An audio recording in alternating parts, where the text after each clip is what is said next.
शान्ताकारं भुजगशयनं पद्मनाभं सुरेशं विश्वाधारं गगनसदृशं मेघवर्णं शुभांगं लक्ष्मीकान्तं कमलनयनं योगिभिर्ध्यानगम्यं वन्दे विष्णु भवभयहरं सर्वलोकैकनाथं। जिनकी आकृति अतिशय शांत है, जो शेषनाग की सैया पर शयन करते हुए हैं, जिनकी नाभि में कमल है, जो देवताओं के भी ईश्वर हैं, संपूर्ण जगत के आधार हैं, जो आकाश के सदृश सर्वत्र व्याप्त हैं, नील मेघ के समान जिनका वर्ण है, अति सुंदर जिनके संपूर्ण अंग हैं, जो योगियों द्वारा ध्यान करके प्राप्त किए जाते हैं, जो संपूर्ण लोकों के स्वामी हैं, जो जन्म मरण रूप भय का नाश करने वाले हैं, ऐसे लक्ष्मीपति कमल नेत्र भगवान विष्णु को मैं सिर से प्रणाम करती हूँ। भगवान विष्णु के ही तो सारे रूप हैं जो अवतार लिए हैं, श्री कृष्ण का, भगवान श्री राम का, या जो भी 10 अवतार हैं हमारे, वराह अवतार और भी नरसिंह अवतार, सब विष्णु के ही अवतार हैं, ये तो हम सब जानते ही हैं। तो और ये गीता श्री कृष्ण ने के द्वारा उच्चारित की गई है, मतलब उन्होंने ही अर्जुन को संदेश दिया था गीता के माध्यम से। तो आज हम इसका 14वां अध्याय पढ़ेंगे, सुनेंगे। कल हमने 13वां अध्याय सुना था। तो राधे राधे जी, प्रणाम। आइए हम इसका 14वां अध्याय सुनेंगे। कल हमने 13वां अध्याय सुना था, तो उसमें ये सुना था कि ज्ञान सहित क्षेत्र और क्षेत्र का विषय क्या है, या ज्ञान सहित प्रकृति पुरुष का विषय क्या है, उसके बारे में हमने जाना था। आज हम जानेंगे सात्विक, राजसिक और तामसिक तीनों गुण जो होते हैं हमारे, उनके बारे में हम जानेंगे। इसमें 14वें अध्याय में 27 श्लोक हैं। तो आइए हम सुनते हैं कि श्री भगवान बोले, ज्ञानों में भी अति उत्तम उस परम ज्ञान को मैं फिर कहूँगा, जिसको जानकर सब मुनिजन इस संसार से मुक्त होकर परम सिद्धि को प्राप्त हो गए हैं। इस ज्ञान को आश्रय करके अर्थात धारण करके मेरे स्वरूप को प्राप्त हुए पुरुष सृष्टि के आदि में पुनः उत्पन्न नहीं होते और प्रलय काल में व्याकुल नहीं होते।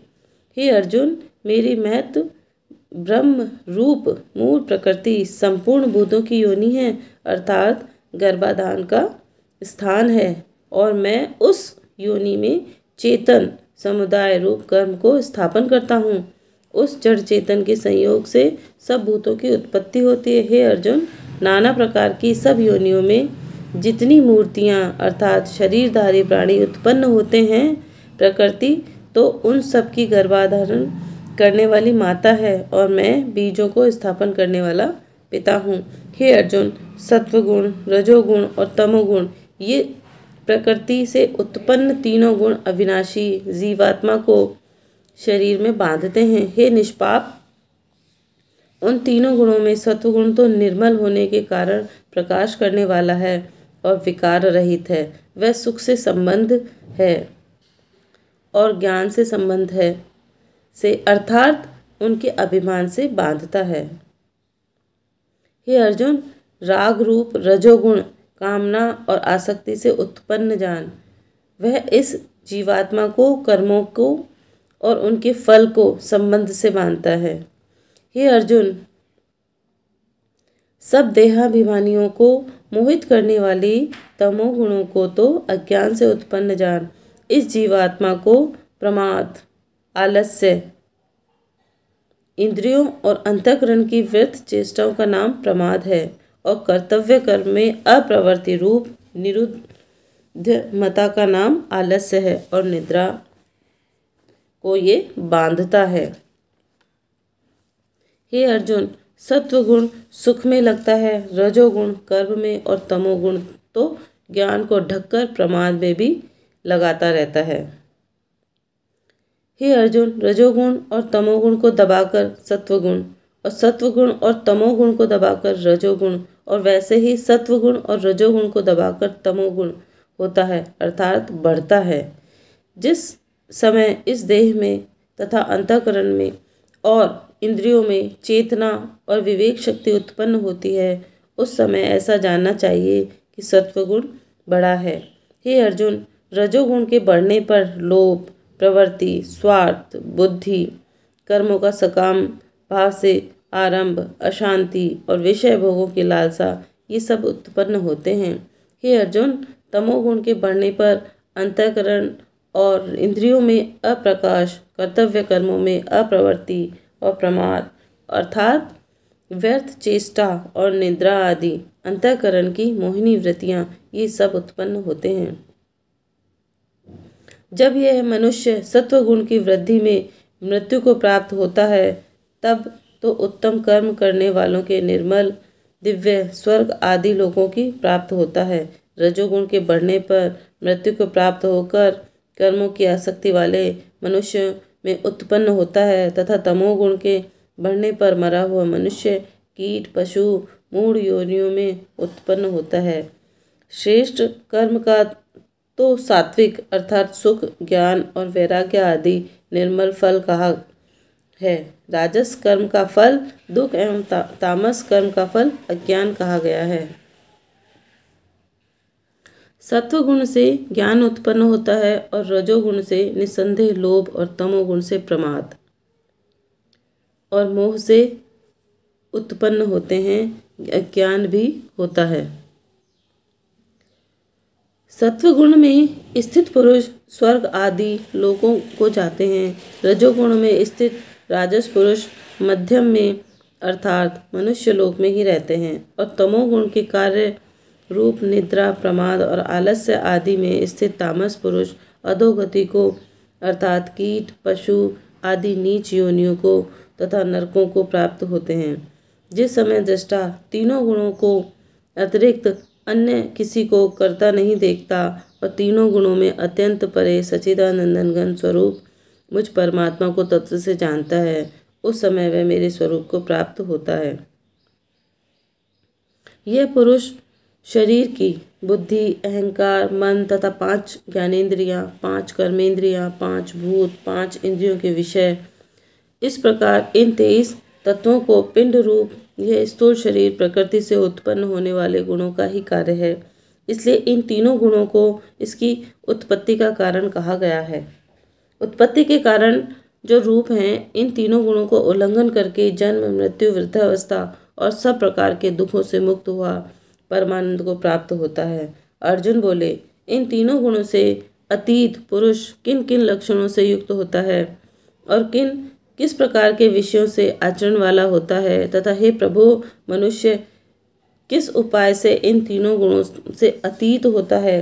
तो श्री भगवान बोले, हे अर्जुन, जो पुरुष सत्वगुण के कार्य रूप प्रकाश को अंतःकरण और इंद्रियों में जो आलस्य का अभाव होकर जो एक प्रकार की चेतनता होती है, उसका नाम प्रकाश है। और रजोगुण के कार्य रूप प्रवृत्ति को तथा तमोगुण के कार्य रूप मोह को तो निद्रा और आलस्य आदि की बहुलता से अंतःकरण और इंद्रियों की चेतना शक्ति के लिए लय होने को यहाँ मोह का नाम समझना चाहिए। भी न प्रवृत्त हो तो होने पर उसे द्वेष करता है और निवृत्त होने पर उसकी आकांक्षा करता है। जो पुरुष सच्चिदानंदन घन परमात्मा में ही नित्य एक ही भाव से स्थित हुआ त्रिगुणमयी माया के परपंच रूप संसार से सर्वथा अतीत हो गया है, उस गुणातीत पुरुष के अभिमान रहित अंतःकरण में तीनों गुणों के कार्य रूप प्रकाश, प्रवृत्ति और मोह आदि वृत्तियों के प्रकट होने पर न होने पर किसी काल में भी इच्छा, द्वेष और विकार रहित, यही उसके गुणों के अतीत होने के प्रधान लक्षण हैं। जो साक्षी के सदृश स्थित हुआ गुणों के द्वारा विचलित नहीं किया जा सकता और गुण ही गुण में बरतते हैं, मतलब त्रिगुणमयी जो माया से उत्पन्न हुए अंतःकरण के सहित इंद्रियों को अपने अपने विषयों में विचरना है, तो गुणों का गुणों में बरतना कहा गया है। ऐसा समझते हुए सच्चिदानंद परमात्मा में एक ही भाव से स्थित रहता है एवं उस स्थिति से कभी विचलित नहीं होता। जो निरंतर आत्मभाव से स्थित दुख सुख को समझने वाला, मिट्टी पत्थर और स्वर्ण में समान भाव वाला, ज्ञानी प्रिय और अप्रिय को एक सा मानने वाला और अपनी निंदा स्तुति में भी समान भाव वाला, जो मान और अपमान में सम है, मित्र और वैरी के पक्ष में भी सम है एवं संपूर्ण आरंभों में कर्तापन के अभिमान से रहित है, वह पुरुष गुणातीत कहा जाता है। जो पुरुष